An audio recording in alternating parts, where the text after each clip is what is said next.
बहुत कम समय बचा है। बहुत सुंदर महोत्सव आने वाला है जिसका नाम है जन्माष्टमी महोत्सव। तो आते ही जैसे ही आप यहाँ पर आए आपको पहले ही भगवान तो दिख रहे हैं और साथ में जन्माष्टमी के कार्ड्स भी दिख रहे हैं। तो देखकर बहुत आकर्षण हुआ। मैं कहा कि बहुत सुंदर कार्ड्स लग रहे हैं, है ना। देखे आप सबने कार्ड्स? तो आप सब तैयार हैं जन्माष्टमी महोत्सव के लिए? कौन कौन तैयार नहीं है? सब तैयार है। तो तैयारियां आपकी चल रही हैं, ठीक? हरि बोल। तो आपको उत्साहित होना है ना। तो मैं आप सबको पता है एक बहुत पुरानी एक कहानी है जिसमें एक वैज्ञानिक हैं, आप सबने नाम भी सुना होगा, जिनका नाम था न्यूटन। सुना है सबने? कौन है न्यूटन? हाँ, ग्रेविटी की खोज करी, लॉ ऑफ ग्रेविटेशन। और हाँ, तो उनका एक मित्र थे, तो वो विश्वास रखते थे कि सारा जगत कैसे आया है, अपने आप बना है। जैसे कई लोग आपको मिलेंगे भी, क्या कहेंगे, सब कुछ कैसे है, सब अपने आप है। आप पूछो कैसे, बोलेंगे सबसे बढ़िया जीवन क्या है, खाओ पियो ऐश करो, मरना तो है ही है। तो आप पूछोगे कि कैसे बन गए आप जब मरना ही है, तो बोले अपने आप हुआ, सब जैसे हुआ, एक बार मिल गया जन्म, उसके बाद मरना ही है। तो जितना समय मिला है आराम से बढ़िया से जीवन जिया जाए, एक दिन तो ख़त्म होना ही है, नहीं? तो बहुत सारे ऐसे सोच। तो इसी सोच के एक उनके मित्र थे, तो उनको लगता था क्या कि सब कुछ अपने आप हुआ है और अपने आप हमें जीवन मिल गया, अपने आप हमें सब कुछ मिल गया, अपने आप हमें ऐसा घर मिल गया, अपने आप हमें शहर मिल गया, अपने आप हमें ऐसे रिश्तेदार मिल गए, तो सब अपने आप। तो लेकिन आप और इस पर विचार करोगे तो आप सोचोगे, समझ आएगा कि अपने आप कुछ नहीं होता, अपने आप कुछ नहीं होता। हमें लग रहा होगा कि अपने आप ऐसा हुआ, ये हो गया, लेकिन अपने आप कुछ नहीं होता। तो यही बात समझाने के लिए उनके मित्र को उन्होंने क्या किया, उनके घर पे गए और एक बढ़िया सा सुंदर सा बना हुआ एक वैज्ञानिक मॉडल ले गए और उनके मेज पर टेबल पर रख दिया। तो उनके मित्र जब देखने आए उनको, न्यूटन को, तो बोले ये कुर्सी पे, ये जो मेज है, टेबल है, इस पर ये कहाँ से आ गया?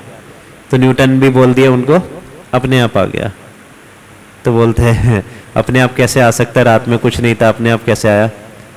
तो वो उनको बोलते हैं नहीं, अपने आप ही आया। बोले नहीं, झूठ बोल रहे हो, अपने आप कैसे आएगा? अपने आप आ सकता है। आप घर में सुबह उठे हो और सुबह बाहर मेज पे आप गए देखने हॉल में, और वहाँ पर बढ़िया गुलाब जामुन का डिब्बा रखा हुआ है, और आपने पूछा घर में ये कहाँ से आया डिब्बा मिठाई का? तो घर में बताएं कि अपने आप आ गया। ये अपने आप आएगा? नहीं, किसी ने, कोई लाने वाला होगा और उसके भी पीछे कोई बनाने वाला होगा, तो कोई ना कोई होगा जो उस सामान को इधर लाया। तो न्यूटन ने उनको समझाया, जब कोई भी चीज़ अपने आप, छोटी सी चीज़ अपने आप नहीं आ सकती, तो इतना बड़ा ब्रह्मांड अपने आप कैसे बन सकता है? इतना कॉम्प्लेक्स आपका शरीर अपने आप कैसे बन सकता है? आप खाना खा रहे हो, क्या बन जाता है? कुछ भी खाओ, दाल रोटी चावल, आपका ब्लड बन जाता है। कोई ऐसी मशीन नहीं है जिससे आप एक तरफ से उसमें आपने रोटी डाली बनाकर, दाल डाला, चावल डाले, और क्या बन गया? खून बन गया। ऐसा होता तो फिर ब्लड डोनेशन कैंप की ज़रूरत ही नहीं होती है, खून बन रहा होता बढ़िया। तो अपने आप कुछ होता है? नहीं, अपने आप नहीं होता। तो उनको समझ आया कि भाई अपने आप ये चीज़ नहीं बनती है, अपने आप तो नहीं है, मतलब इसके पीछे कोई ना कोई है। और उसी को भगवान भगवत गीता में समझाते हैं। भगवान बोलते हैं मत्ता परतरम नान्यत् किंचेदस्ति धनंजय मयि सर्वमिदं प्रोतम सूत्रे मणिगणा इव। कि भाई क्या है, मत्ता परतरम नान्यत्, सब कुछ किस पर आधारित है? मुझ पर आधारित है। सारी चीज़ें, जो सारी सृष्टि चल रही है, सब कुछ जो भी चल रहा है, वो सब कुछ मत्ता परतरम, मुझसे, मुझ पर ही आधारित है। हे धनंजय, अर्जुन को समझा रहे हैं, मुझसे परे कुछ नहीं है, कुछ नहीं है। आपका शरीर, आपका घर, आपको जो जो एक एक चीज भी जीवन में आ रही है वो भी भगवान के द्वारा कंट्रोल्ड है। वो भी ऐसा नहीं है कि अपने आप हो गया। तो अपने आप तो कुछ नहीं है, तो उसके हर चीज के पीछे कुछ ना कुछ कारण है। तो भगवान कह रहे हैं ये पूर्ण जो सृष्टि है ये मुझ पर निर्भर है, मेरे द्वारा संचालित होती है। लेकिन कोई व्यक्ति कहेगा मैं तो दिखते ही नहीं भगवान, कैसे देखें, हैं? कुछ है ही नहीं, कहाँ है? फिर अगले लाइन में भगवान कहते हैं किंचित अस्ति धनंजय, अगले लाइन में बोलते हैं सूत्रे मणिगणा, जिस तरह से एक सूत्र माला है उसमें किस तरह से मणि माने मोती बंधे हुए रहते हैं, लेकिन क्या नहीं दिखता उसमें? धागा नहीं दिखता। उसी तरह से मैं इस सृष्टि में, पूरी सृष्टि मुझ पर आधारित है, लेकिन मैं दिखाई नहीं देता। लेकिन किस पर आधारित है सब कुछ? एक एक चीज भगवान पर आधारित है ना। तो अब कौन है भगवान? परमात्मा, भगवान और ब्रह्म, तीन। तो परमात्मा, तो आप पूछोगे, कई लोग आपको मिलेंगे ये सब कुछ कैसे है? परमात्मा की कृपा से है। कोई कहेंगे सब कुछ एक हो जाएगा। तो ये जो ब्रह्म और परमात्मा है किसके किसके अंश है? भगवान के। तो तीन चीजें हैं, परमात्मा, ब्रह्म और भगवान। तो किसके अंश है? भगवान के। और भगवान कौन है? हाँ, कौन है भगवान? तो अर्जुन इस बात को पुष्टि करते हैं। तो कई लोगों को भगवत गीता, अगर किसी ने पकड़ भी ली भगवत गीता और थोड़ा सा भी प्रयास किया तो उसे बहुत आसानी से पता चल जाएगा कौन है? भगवान। तो अर्जुन इस बात को बहुत स्पष्ट रूप से समझाते हैं। क्या बोलते हैं? भगवान को बोलते हैं कि आप कौन है? परम ब्रह्म आप हैं। कई कहेंगे ब्रह्म है, तो परम ब्रह्म आप हैं, परम धाम आप हैं। कई धाम होंगे, कई तीर्थ होंगे, लेकिन परम धाम आप हैं। पवित्रम परमम भगवान, पूर्ण रूप से सबसे ज्यादा पवित्र है। अज है, नित्य है, शाश्वत है, सब कुछ आपसे आया हुआ है। तो इस तरह से, और बोलते हैं कि केवल ये चीज, बोले कि अर्जुन तो कौन है? भगवान के मित्र है, सखा है, दोस्त हैं, इसलिए तारीफ कर रहे हैं। कई बार आप भी बोल देते हो जी प्रभु जी बस सब कुछ आपकी कृपा से चल रहा है। तो कैसे? आउट ऑफ उनके प्रति बहुत या तो रिस्पेक्ट है या फिर है, या दोस्ती में भी बोल देते हैं आपकी वजह से ही है सब कुछ, मेरा तो कुछ नहीं।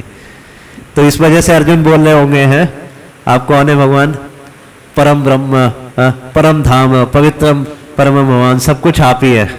तो ऐसा नहीं। फिर आगे बोलते हैं कि ये मैं नहीं कह रहा हूं, मेरा ऐसा मानना मेरा तो है ही, लेकिन ये कौन कह रहे हैं? सारे ऋषि इस बात को मानते हैं।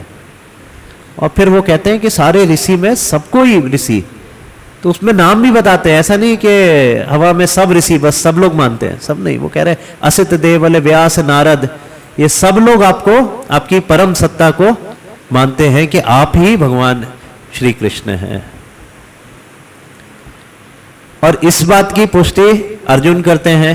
और फिर सुखदेव गोस्वामी जब भागवत, तो दो हमारे बहुत मुख्य ग्रंथ हैं, एक श्रीमद् भगवत गीता और श्रीमद् भागवत, और दोनों ही ग्रंथ भगवान श्री कृष्ण को भगवान की पूर्ति करते हैं, क्लियर शब्दों में बोलते हैं। तो सुखदेव गोस्वामी बोलते हैं क्या?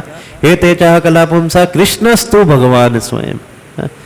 हे तेचा कला पुंसा, कई सारे अवतारी हैं, कई सारे अवतार हैं, लेकिन असली कौन है? तेचा कला, कई सारे आपके अलग अलग अलग अलग रूप में प्रकट होते हैं, अलग अलग युग में प्रकट होते हैं, अलग अलग कार्य के लिए प्रकट होते हैं, लेकिन असली जो सर्वोपरि भगवान कौन है? कृष्णस्तु भगवान स्वयं। कृष्ण जो है वही भगवान है। तो ये बोलते हैं। और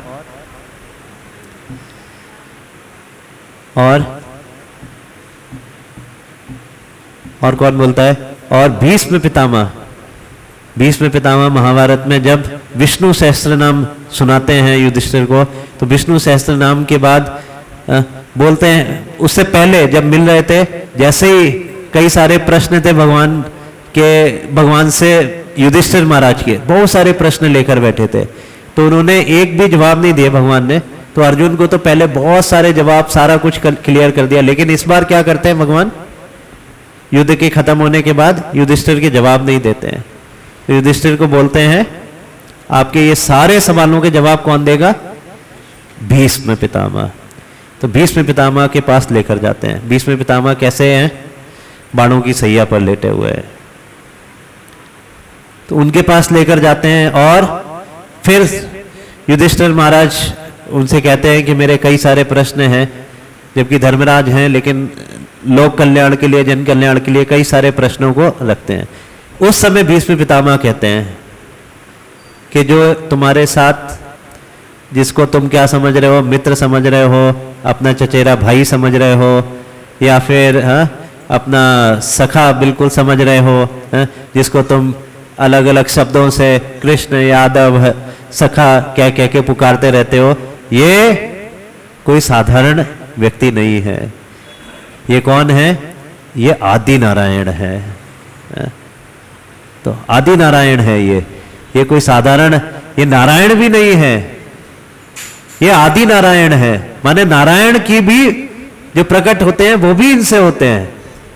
तो वहां पर ये बात वो घोषित करते हैं, कह रहे ये साधारण जो तुम्हारे साथ घूम फिर रहे हैं, अलग अलग चीजें कर रहे हैं, ये साधारण व्यक्ति नहीं है, ये आदि नारायण श्री कृष्ण है।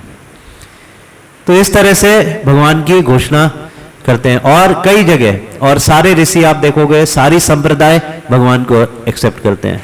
नहीं, जैसे चारों संप्रदाय, चाहे आप श्री संप्रदाय में जाएं तो श्री संप्रदाय के सबसे मुख्य विग्रह कौन से हैं, रंगनाथ जी या फिर तिरुपति गोविंदा। तो उनका नाम क्या है, श्री गोविंदा गोविंदा गोविंदा गोविंदा। तो कौन है गोविंदा, कौन है, श्री कृष्ण।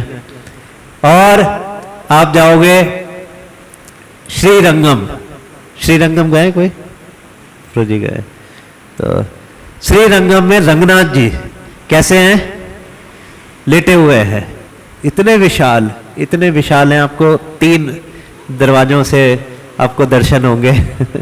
तो आप देखो जब, तो उनके, तो पुजारी आज अभी भी मंदिर में जाएंगे तो आप बताएंगे, तो 2 निशान उनके श्री रंगनाथ जी के हैं। क्या 2 निशान है, 2 पहचान है। एक तो उनके पास से एक अलग तरह की खुशबू आती है। वो खुशबू कैसी है, वो खुशबू है माखन की खुशबू। और दूसरा, उनके पेट पर निशान है। पेट अगर कभी वैसे दिखेंगे नहीं, थोड़ा सा दूर होते हैं और वैसे भी अंधेरा होता है। दक्षिण भारत के मंदिरों में जाओगे तो आपको वैसे ही बहुत गौर से ध्यान लगाकर देखना पड़ता है। तो पेट में निशान है। तो निशान कहां से आया उनके, पता है किसी को, भगवान के पेट पे निशान कहां से आ गया, सुना है कभी भगवान के पेट पे निशान कैसे आया? दामोदर लीला में क्या किया, यशोदा मैया ने कन्हैया को रस्सी से बांध दिया। किससे? ओखुल से। तो वो रस्सी के निशान रंगनाथ जी के हैं। और ये बहुत पुराने विग्रह हैं, भगवान राम ने भी इनको पूजा था। इक्ष्वाकु जो राजा, आपने सुना होगा इक्ष्वाकु का नाम, तो इक्ष्वाकु इनको लेकर आए थे ब्रह्मा जी से। ये ब्रह्मा जी के सेव्य विग्रह हैं, ब्रह्मा जी जिनको पर्सनल वर्शिप करते हैं। इक्ष्वाकु लेकर आए थे ब्रह्मा जी के केवल 1 दिन के लिए। ब्रह्मा जी का 1 दिन के लिए केवल मांग के आए थे कि आपके, जैसे आपके घर में कईयों के घर में भगवान लड्डू गोपाल हो, तो कोई भक्त आए और इतने सुंदर लगे, बोले थोड़े समय के लिए मुझे ये दे दो, दोगे आप? हैं?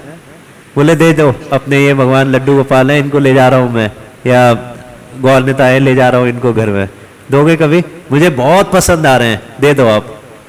नहीं दोगे कभी। लेकिन कोई बोले बहुत अच्छा भक्त है, बोले 1 घंटे के लिए दे दो प्रभु, 1 घंटे बस इनकी सेवा कर लूंगा, फिर दे जाऊंगा वापस, तो दे सकते हैं। ऐसे ही ब्रह्मा जी ने कहा, मांगने लगे, बिल्कुल दे दो प्लीज, तो बोले कि नहीं। तो बोले कुछ समय के लिए दे दो, तो ब्रह्मा जी ने 1 दिन के लिए उनको दिए। तो 1 दिन में तो बहुत साल होते हैं, लेकिन ब्रह्मा जी के 1 दिन के लिए ही ये विग्रह यहां पर है, इसलिए इसको, उस स्थान को बोलते हैं भू बैकुंठ। तो वो भी कौन है? श्री कृष्ण ही हैं, यशोदानंदन श्री कृष्ण, जिनके जिनके खूब माखन खाया हुआ है, लेकिन कैसे लेटे हुए हैं? अनंत शेष पर महाविष्णु के रूप में लेटे हुए हैं। तो माने महाविष्णु, गर्भोदक्षाई विष्णु, क्षीरोदक्षाई विष्णु, जितने भी नारायण हैं सब भगवान से ही, भगवान श्री कृष्ण से ही अवतरित हुए हैं, भगवान श्री कृष्ण से निकले हैं। भगवान श्री कृष्ण अपने परम धाम गोकुल वृंदावन में विराजमान रहते हैं और वहीं से आते हैं। ऐसा नहीं कि कोई कपड़े पहन के आते हैं, अलग कपड़े पहने, ये पहने, नहीं, वहीं से अवतरित होते हैं, वहीं से उतरते हैं और यहाँ पर आते हैं। तो वो विग्रह भी कौन है? भगवान श्री कृष्ण है। तो और आप कोई भी ब्रह्म संप्रदाय में देखेंगे तो कहां पर उनके मुख्य विग्रह कौन है? उडुपी कृष्ण। उडुपी जाएंगे तो श्री कृष्ण उडुपी कृष्ण है, वो भी भगवान श्री कृष्ण है। तो कौन सी संप्रदाय हो गई? ब्रह्म संप्रदाय, जिसको हम पालन भी करते हैं। श्री संप्रदाय, इसी तरह से रुद्र संप्रदाय। तो आप जाएंगे कहाँ? नाथ द्वारा। तो श्रीनाथ जी क्या कर रहे हैं? एक हाथ से, देखें श्रीनाथ जी सबने इस तरह से खड़े होते हैं, एक हाथ से क्या किया है? इस तरह से गिरि गोवर्धन, तो गिरि गोवर्धन, गिरिधारी गोवर्धन धारण किया हुआ है और दूसरे हाथ से कमर पे रखा हुआ है। कमर का मतलब क्या है? सर्वधर्मान परित्याज्य माम एकम शरणम व्रजा अहम त्वं सर्व पापेभ्यो मोक्षयिष्यामि, डरो मत, मेरी शरण में आओ। यही चीज भगवान भरद्राज स्वामी, आप कांचीपुरम में जाएंगे तो भगवान में देख के बड़ा अच्छा लगा। भरद्राज स्वामी खड़े हुए हैं और एक हाथ उनका पता है ऐसे है, ऐसे नहीं किया, एक होता है ऐसे आशीर्वाद देते हैं, भगवान ने ऐसे आशीर्वाद दिया हुआ है और उस पर लिखा हुआ है बिल्कुल क्लियर शब्दों में, माम एकम शरणम ब्रज। किसकी शरण लेनी है? केवल और केवल एक ही योग्य है जिनकी शरण लेनी चाहिए हर किसी जीवात्मा को। माम एकम शरणम ब्रज, वो कौन है? भगवान श्री कृष्ण। एक ही शरण लेने, मतलब शरण लेने के लिए कहते हैं कि आप बस मेरी शरण में आ जाओ, और कोई कहता भी नहीं है। आप किसी और की शरण में जाओगे भी तो क्या करेंगे? भगवान श्री कृष्ण की शरण में भेज देंगे। जैसे अभी सावन का महीना चल रहा है तो आप देखोगे तो अगर कोई भगवान शिव की भक्ति भी बहुत अच्छे से करेगा तो वो भी उसको रिकमेंड कर देंगे, प्रमोट कर देंगे कि जाओ कृष्ण की भक्ति में लगो। और ऐसे उदाहरण है कई सारे। जैसे प्रचेता कई गए तपस्या करने के लिए और तो मैं इस भागवत में इसका प्रसंग आता है तो इसको ढूंढ रहा था ये कौन सा स्थान है। तो प्रचेता किस तरफ गए, कहाँ तपस्या कर रहे थे, और फिर उनको कुंड में गए, कुंड में जाके तपस्या करने के लिए उतरे तो वहां पे उनको किसके दर्शन हो गए? भगवान शिव जी के दर्शन। तो ये स्थान अगर आप कभी जाना चाहें कि प्रचेता जो भगवान शिव से मिले, ये स्थान है गुरुवायूर। तो गुरुवायूर एक स्थान है केरल में, तो बिल्कुल समुद्र के पास है गुरुवायूर। वहां पे गुरुवायु कृष्ण है और साथ में एक पास में पूछना पड़ता है, उसका कुछ नाम है मुमुक्षवी करके, वहां जाना पड़ता है। वहां पे आपको एक कुंड दिखेगा, वहां शिव जी ने दर्शन दिए थे प्रचेता को। और प्रचेता ने पूछा कि क्या करना चाहिए, हमें जीवन का लक्ष्य बताइए। तो शिव जी ने क्या करा? उस दिन उन्होंने रुद्र गीत सुनाया। तो श्रीमद् भागवत में रुद्र गीत आता है और रुद्र गीत में क्या करते हैं? वो समझाते हैं कि कैसे भगवान श्री कृष्ण की भक्ति में लगना चाहिए, तो रिकमेंड कर देते हैं। लेकिन कोई जाए, ये इच्छा करो, ये कर दो शिव जी, शादी कराओ, घर बनवाओ, ऐसे ये करो, तो फिर उसको भेजेंगे भक्ति में, कृष्ण की भक्ति में? उसको नहीं भेजते हैं। लेकिन जो शुद्ध मन से जाए और प्रार्थना करे तो उसको भी भगवान कृष्ण की भक्ति में वो भेज देते हैं। तो ये भगवान श्री कृष्ण भगवान है। ये भी भगवान कह रहे हैं, बहुत कम लोगों को ये बात समझ आती है, बहुत कम देर से, बहुत मुश्किल से बुद्धि में घुस पाती है। और इसलिए भगवान कहते हैं कि जो मेरा जो जन्म है और जो कर्म है वो कैसे हैं? दिव्य हैं। जन्म कर्म चामे दिव्यम एवं यो वेति तत्वता त्यक्त्वा देहम पुनर्जन्म नैति मामेति सो अर्जुन। तो दिव्य है। तो भगवान के जन्म और कर्म हम देखते भी हैं पूर्ण रूप से दिव्य है। जन्म कैसे दिव्य है? भगवान जब प्रकट होते हैं तो भगवान पहली बात तो ये लोग कहाँ, देवकी नंदन और देवकी जी और वसुदेव जी कहाँ पर थे? जेल में थे। तो भगवान मन के द्वारा प्रकट किए देवकी के गर्भ में, और वहां से फिर प्रकट हुए, और प्रकट भी साधारण बच्चे के समान नहीं हुए। भगवान पूर्ण रूप से सोने के कवच, आभूषण और पीले वस्त्र धारण करके और चतुर्भुज रूप में प्रकट हुए कि देवकी माता समझ जाए। वैसे भगवान दो हाथ रूप में ही रहते हैं। अर्जुन इस बात को बोलते भी हैं, जब भगवान विश्व रूप दिखाते हैं तो वो कहते हैं कि डर लग रहा है भगवान। आखिरी में जाके पहले सारा वर्णन होता है, फिर कहते हैं भगवान बहुत डर लग रहा है, कपरा हूं मैं ऐसे भयानक रूप देखकर। तो दो रूप दिखाते हैं, एक विश्व रूप दिखाते हैं, एक काल रूप दिखाते हैं। काल रूप में दिखाते हैं सबका हरण कर लिया भगवान ने, सब अग्नि की तरह मुंह में अंदर चले जा रहे हैं। तो भगवान काल रूप, फिर अर्जुन जब काल रूप देखते हैं तो डर जाते हैं, तो कांपने लग जाते हैं। तो अर्जुन कहते हैं भगवान वापस एक बार चतुर्भुज दिखा दो, फिर वापस ओरिजिनल। फिर चतुर्भुज दिखाते हैं भगवान, तो वो अर्जुन बोलते हैं अब ओरिजिनल फॉर्म में आ जाओ। वही आपका जो रूप है बहुत सुंदर, बहुत मधुर, बहुत बढ़िया रूप है।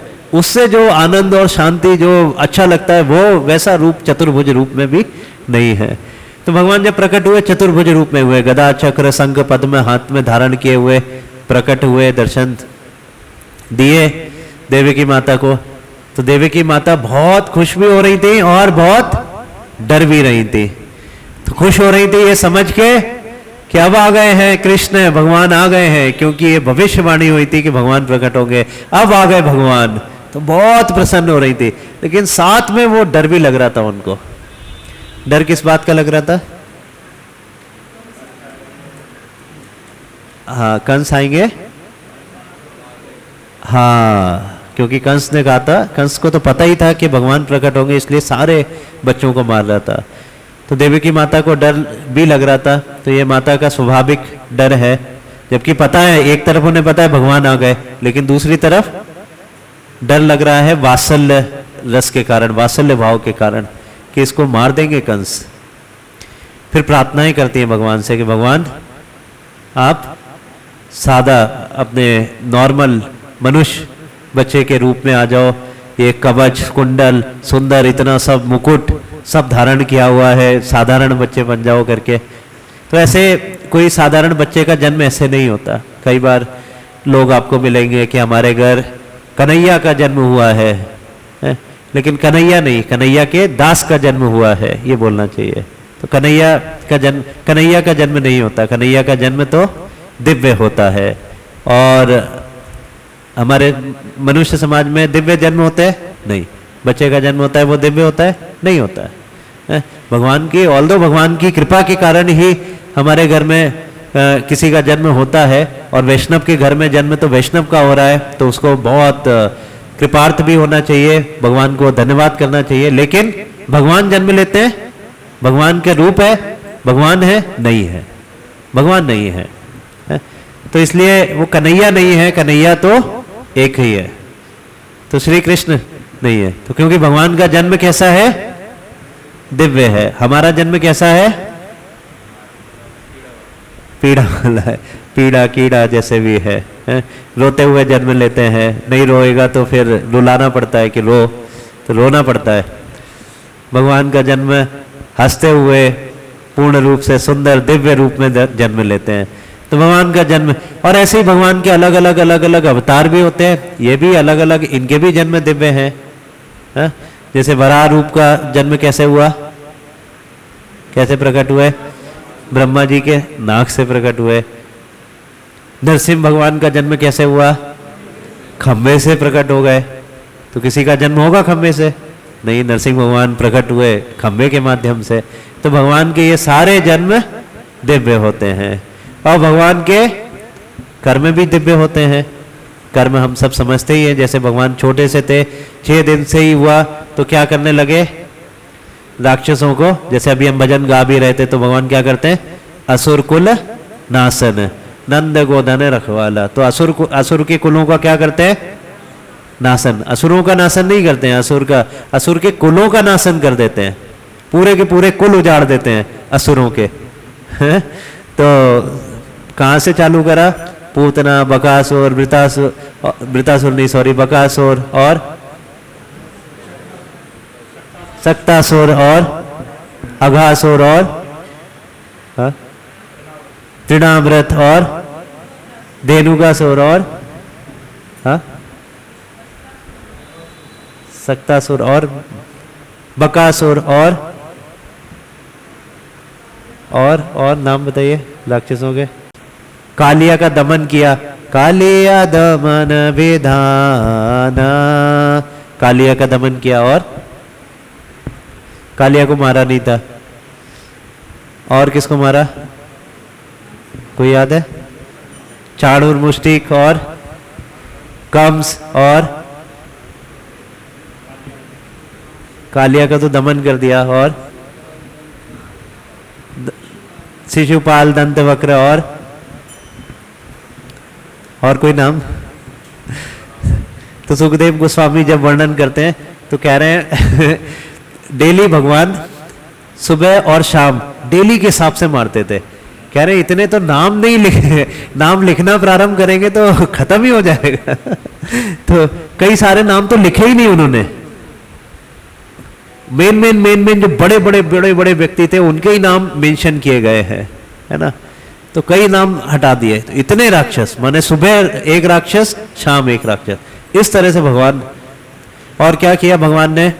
बचपन में ही यशोदा माता को पूरा ब्रह्मांड दिखा दिया। तो भगवान ने, आप देखोगे, विश्व रूप के दर्शन एक्चुअली में अर्जुन को तीसरी बार कराए थे। पहले किसको कराए? हाँ, यशोदा माता को पूरा ब्रह्मांड माने पूरा विश्व रूप अपने मुख में दिखा दिया। दूसरा दुर्वासा नहीं, किसको? किसने? दुर्योधन को दिखाया। कहां पर?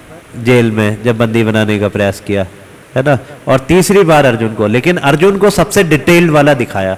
इसलिए भगवान कहते हैं कि इससे पहले मैंने कभी ऐसा रूप किसी को नहीं दिखाया।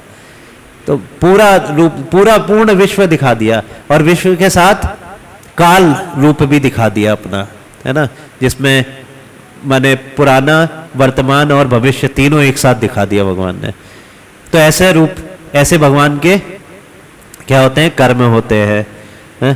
और क्या किया भगवान ने? गोवर्धन उठाया। और कैसे कर्म किए? दिव्य कर्म। ब्रह्मा जी ने चोरी करी सारे गोपों को और गाय के बछड़ों को, तो भगवान ने क्या किया? खुद ही बन गए सब में। और कैसे भगवान के कर्म दिव्य है? और पता है कोई? पार्थ सारथी के रूप में भगवान, सोचो, रथ चलाया है, ये भी कर्म दिव्य है। भगवान होते हुए भगवान ने पार्थ सारथी का काम किया। और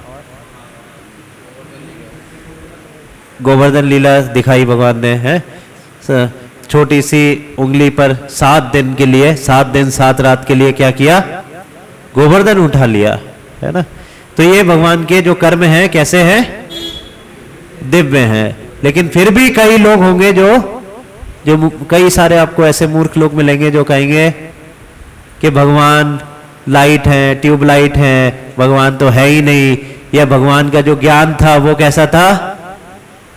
कुछ समय के लिए था। भगवान ने भगवत गीता बोली, तब उनके अंदर शक्ति आई, और उस शक्ति ने क्या किया? भगवत गीता का ज्ञान दिया, और उसके बाद वो शक्ति चली गई। ऐसे मूर्खता की बातें करेंगे और क्या बोलेंगे?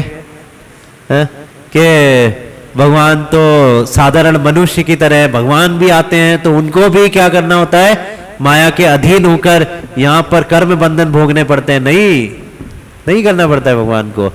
ये सब मूर्खता। भगवान और क्या, भगवान का भी जो शरीर है वो हमारी तरह ही है। वो देखो कैसे एक साधारण से व्यक्ति ने क्या किया? भगवान को तीर मार के मार दिया। मार सकते हैं भगवान को? नहीं मार सकते हैं। भगवान के तीर क्या, जब युद्ध लड़ रहे थे एक तीर पैर पे लगा, भगवान के तो कितने तीर भगवान छाती पे खा रहे थे? नहीं खा रहे थे। तो सबसे पहले जो कई तीर तो जाते थे अर्जुन के ऊपर, वो कई तीर तो भगवान को ही लग जाते थे। इतने तीर भगवान वैसे ही सह लेते थे। तो पैर में लगे हुए तीर से भगवान मर जाएंगे? नहीं, ये बेवकूफ़ी वाली बात है ना।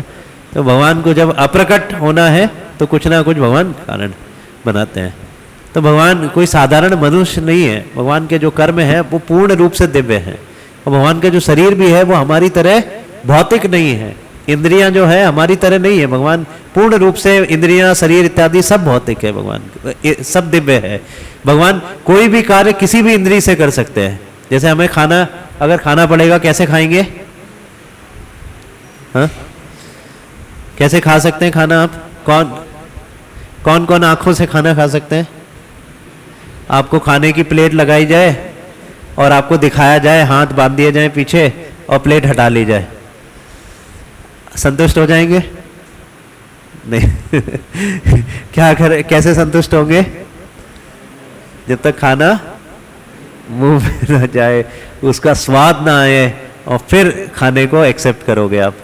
और भगवान कैसे खा सकते हैं? हाँ, आंखों से खा सकते हैं। भगवान कोई भी कार्य कोई भी अंग से कर सकते हैं। भगवान आंखों से भी एक्सेप्ट कर सकते हैं। इसलिए जब हम भोग लगाते हैं तुलसी दल के साथ, तो भगवान क्या करते हैं? उसे खा लेते हैं। आप कई लोग पूछेंगे, बाहर के हैं, कई लोग मिलते होंगे आपको, ये क्या जी, भगवान तो खाते नहीं है, आप खिलाते किसे हो? आप तो ऐसे ही रखते हो, ऐसे ही उठा लेते हो, खाना तो खाया ही नहीं भगवान ने। भगवान खाते हैं कि नहीं? भगवान खाते हैं। कैसे खाते हैं? आंखों से भी खा लेते हैं। भगवान आंखों से भी खा सकते हैं। भगवान, क्योंकि भगवान दिव्य हैं, भगवान कोई भी कार्य कोई भी इंद्रिय से कर सकते हैं। कोई भी कार्य कोई भी इंद्रिय से भगवान के द्वारा किया जा सकता है? कोई लोग बोलेंगे कि भगवान श्री कृष्ण नहीं, लेकिन भगवान श्री कृष्ण के अंदर एक लाइट घुसी थी, वो लाइट भगवत गीता बोल रही थी। देखे आपको? मैं नाम नहीं लूंगा, कई सारे ऐसे बड़े बड़े संगठन चल रहे हैं इसी बात पर। भगवत गीता भी पढ़ाएंगे, लेकिन क्या कहेंगे? भगवत गीता कृष्ण ने नहीं बोली, श्री कृष्ण ने नहीं बोली, उनके अंदर एक जो लाइट घुस गई थी ब्रह्म रूप में, उसने भगवत गीता सुनाई है। और फिर थोड़े टाइम बाद क्या हुआ? वो लाइट चली गई बाहर। भगवान लाइट नहीं है। भगवान कोई निराकार और लाइट और ट्यूबलाइट नहीं है। भगवान क्या है? भगवान का सुंदर रूप है, बहुत सुंदर रूप है भगवान का। कैसा रूप है? ब्रह्म संहिता में ब्रह्मा जी खुद बताते हैं, उसका वर्णन करते हैं। वेणुम ग्वंतम अरविंद दलाय तक्षम वरहावतम समसिताम बुंद सुंदरांगम कंदर्भ कोटि कमनीय विशेष शोभाम गोविंदम आदि पुरुषम तमहम भजामि। तो कह रहे हैं भगवान ने हाथों में क्या लिया हुआ है? वेणु पकड़ी हुई है, बहुत सुंदर मधुर भगवान उस वेणु को बजा रहे हैं। और भगवान के जो आंख हैं कैसी हैं? कमल के पत्ते के समान है। कमल के समान, कमल का पत्ता कैसा होता है? देखा है ऐसे? हाँ, मुड़ा होता है, जिसे अंग्रेजी में कहते हैं स्लेंट। तो भगवान की आंखें भी कैसी है? स्लेंट, माने भगवान की आंखें आएंगी बहुत कम। भगवान की आंखें बड़ी भी हैं और कमल के पत्ते के समान लंबी भी हैं। किसी की आंखें बड़ी होंगी तो लंबी नहीं होंगी, तो किसी की आंखें अगर ऐसी होंगी लंबी तो कैसी नहीं होंगी? बड़ी नहीं हो सकती। जैसे आप देखोगे चीन वगैरह में उनकी आंखें कैसी होती है? लंबी होंगी, लेकिन कैसी होंगी? छोटी छोटी होंगी। आप यहाँ पर आंखें बड़ी होंगी लेकिन ऐसी नहीं होंगी लंबी, लेकिन आंखें बड़ी भी और लंबी भी, ये भगवान की है ऐसी आंखें, है ना। तो और सिर पे क्या लगाया हुआ है? मोर पंखी लगाया हुआ है। त्रिभंग रूप में भगवान खड़े हुए हैं। और इसी का वर्णन गोपियां भी करती हैं। तो गोपियां बोलती है, वरहा पीड़म नटवर बपु कर्णयो कर्णिकारम बिभ्रत वास कनक कपि संवेजंतिम चमालम रंध्रान वेणुरधर सुदया युपुल्यन गोप वृंदेर वृंदारण्यन स्वापद रमणम प्राविशद गीत कीर्ति। तो वो कहती हैं कि भगवान ने क्या पहना हुआ है? सिर पर मोर पंख पहना हुआ है और कानों में कर्णिकार फूल है, उसके कुंडल कानों में पहने हुए हैं। तो दो तरह के भगवान कुंडल पहनते हैं, पता है? एक कर्णिकार के फूल के कुंडल और एक मछली के रूप के। तो जब दामोदर लीला में जब सत्यव्रत मुनि भगवान का वर्णन कहते हैं तो कह रहे हैं भगवान के कानों में जो कुंडल झूल रहे हैं कैसे है, मछली मत्स्य रूप में उनके कुंडल हैं वो झूल रहे हैं।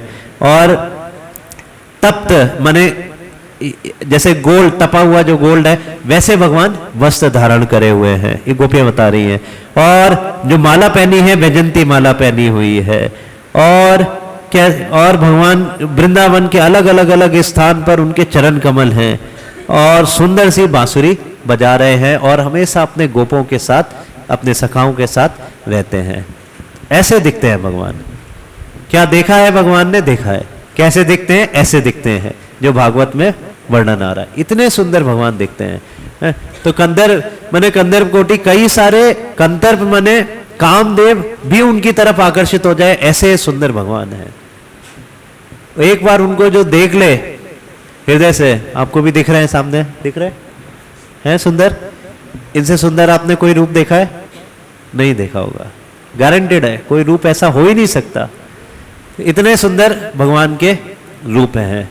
तो ये तो भगवान है। और भगवान का क्या है? भगवान क्या है? पूर्ण रूप से दिव्य है, लेकिन एक व्यक्ति के अंदर इमोशंस होते हैं, तो भगवान के अंदर भी कैसे हैं? खूब सारे इमोशंस भी हैं। तो आप थोड़ा सा भी कार्य करते हो, भगवान की भी इमोशंस होते हैं। भगवान इसलिए कहते हैं ये तामाम प्रपद्यन्ते ताम सतः भजामि हम, कि आप जितना करोगे, जितना भक्ति करोगे, उतना ही मैं आपको रेसिप्रोकेट भी करूंगा। मान लो आपका कोई मित्र है, आपके लिए बहुत कुछ कर रहा है, लेकिन आप कुछ नहीं करते। वो आपकी बर्थडे भी मनाता है, आपसे बातें भी करता है, आप परेशान हो गए, आपकी मदद भी करता है, लेकिन आप उसको एक फोन नहीं घुमाते। वो दोस्ती चलेगी? चलेगी दोस्ती? नहीं चलेगी, तोड़ देगी, एक ना एक दिन टूटेगी है। तो भगवान ऐसे ही, भगवान को क्या करोगे आप? जितना करोगे उससे 10 गुना भगवान आपके लिए करने के लिए तैयार है, 10 गुना करने के लिए तैयार है ना। तो जितना हम करेंगे भगवान के लिए उतना। तो भगवान कोई ऐसा नहीं है, इमोशन नहीं है, हृदय में कुछ वो नहीं है, ये तो करे जा रहा है, ये इतनी भक्ति कर रहा है भगवान का, मैं कुछ नहीं कर रहा। नहीं, भगवान आपको दिखेगा साक्षात, भगवान आपके लिए बहुत कुछ कर रहे हैं। और इसीलिए भगवान को कैसे जाना जाए? भगवान के रूप को, भगवान के गुण को, भगवान की लीला को कैसे समझा जाए? क्या तरीका है? क्या तरीका है? एक पैर पे खड़े होके भगवान को जान सकते हैं? नहीं। जंगलों में निकल के जान सकते हैं? नहीं। यज्ञ करके जान सकते हैं? डेली यज्ञ किया जाए, गायत्री यज्ञ भी किया जाए तो भी भगवान को जान सकते हैं? नहीं। फिर क्या करें? भगवान शुरू से लेके भगवत गीता में प्रारंभ से लेके कई योग विधि समझाते हैं।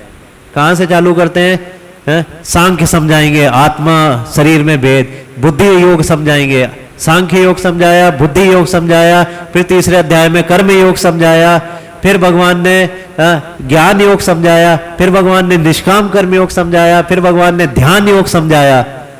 लेकिन आखिरी में भगवान क्या कहते हैं? फिर भक्ति योग समझाया और आखिरी में कहते हैं अगर मुझे जानना चाहते हो, समझना चाहते हो कि मैं कौन हूं, क्या हूं, तो भगवान कहते हैं कैसे जानोगे?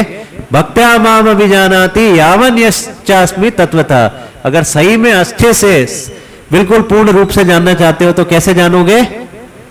केवल और केवल भक्त्या माम अभिजानाति, केवल भक्ति से ही मुझे जान सकते हो, और कोई तरीका नहीं है, नहीं है कोई तरीका।